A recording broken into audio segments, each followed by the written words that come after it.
శ్రీమాత్రే నమః. పెద్దలందరికీ నమస్కారం. చరణాలందరికీ ఆశీర్వచనం అండి. లోకా సంస్థ సుఖనో భవంతు, సర్వే జనా సుఖనో భవంతు. ప్రీవియస్ వీడియోలో మే 16వ తేదీన మా గేదె పోయిందని చెప్పాను కదండి.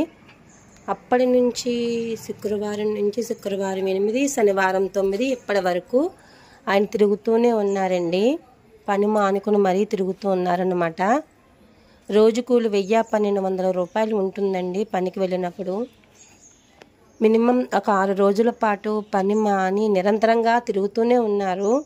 దానికి తోడు ఒక పెట్రోల్ ఛార్జీ ఒక 200 నుంచి 300 వరకు ఉండేదన్నమాట. అలా తిరుగుతూనే ఉన్నారు. వెళ్ళిన ప్రతి చోట కూడా ఆయన ఫోన్ నెంబర్ ఒక కార్డు పైన రాసుకుని కనిపించిన ప్రతి ఒక్కరికి ఇచ్చారండి.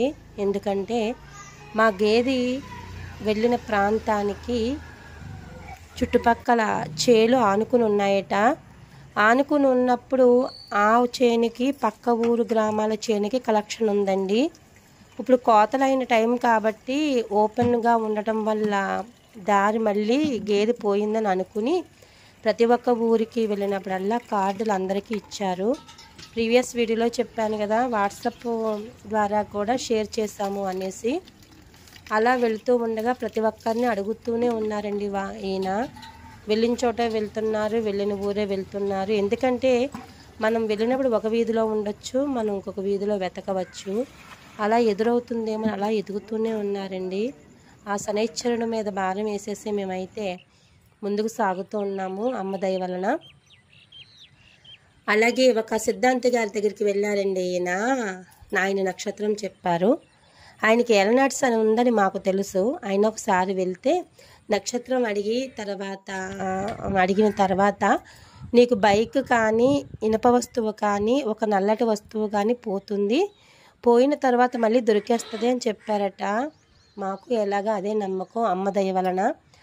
అలాగే తిరుగుతున్నామండి.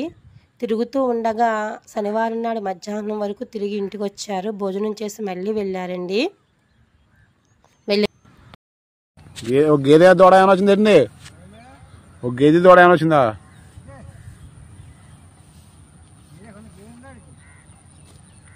ఒకటి ఉందండి.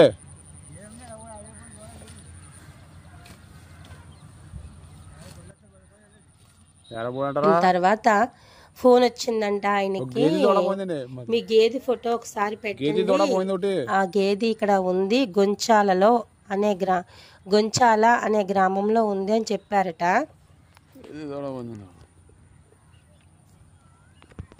ఏదైనా నాకు సమస్య వచ్చినప్పుడు అమ్మవారు నన్ను పరీక్ష చేస్తుంది అని పూర్తిగా నమ్ముతానండి. అమ్మవారి పట్ల నేను భక్తిగా ఉన్నానా లేదా అనేది పరీక్షలు పెడుతుంది అమ్మ అని నమ్ముతాను. ఆ రకంగానే అనుకోకుండా నా గేదె వెళ్ళిపోవటం వల్ల అమ్మ పరీక్షగానే భావించాను. గేదె పోయినప్పుడు చాలా బాధపడ్డాను, దొరకకపోతే 80,000 నష్టమని. అయినప్పటికీ అమ్మ మీద నాకు పూర్తి విశ్వాసం, అమ్మ నా గేదెను నా ఇంటికి పంపిస్తుంది అని. ఈలోపు మా వారు వెళ్ళిన ప్రతి చోట ఫోన్ నెంబర్ ఇచ్చుకుంటూ వచ్చారండి.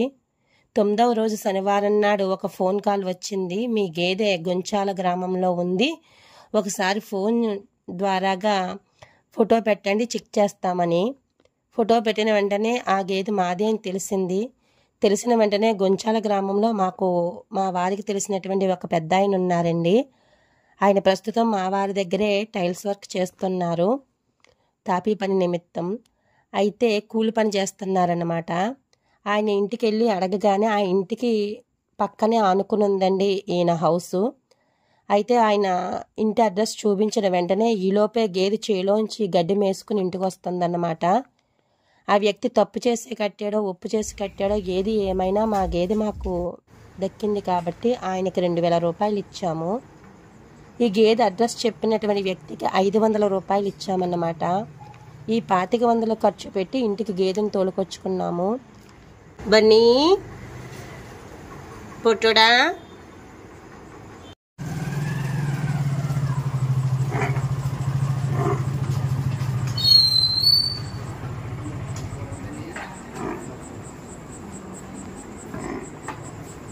లేదండి.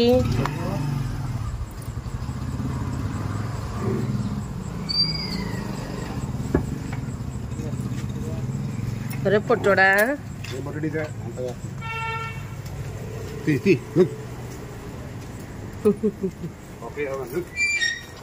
పెద్ద ఆయన మాకు తెలుసు కాబట్టి ఆయనే మా ఇంటి వరకు గేదెను తోలుకుని వస్తానన్నారండి. కానీ వయసులో పెద్ద ఆయన కాబట్టి ఎక్కువ దూరం కాబట్టి మా వారు వద్దని చెప్పారు.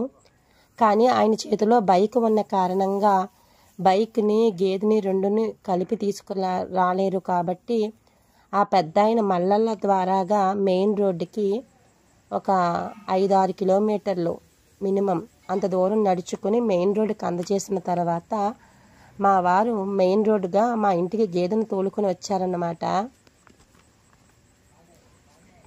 మధ్యాహ్నం 2 గంటలకి వెళ్ళినటువంటి మా వారు నైట్ 7:30 అయిపోయిందండి గేదెను తీసుకుని వచ్చేసరికి. అంత దూరం ప్రయాణం చేసి ఏది ఏమైనా అమ్మవారి దయ వలన నా గేదె నా ఇంటికి వచ్చేసింది. చాలా సంతోషంగా ఉందండి.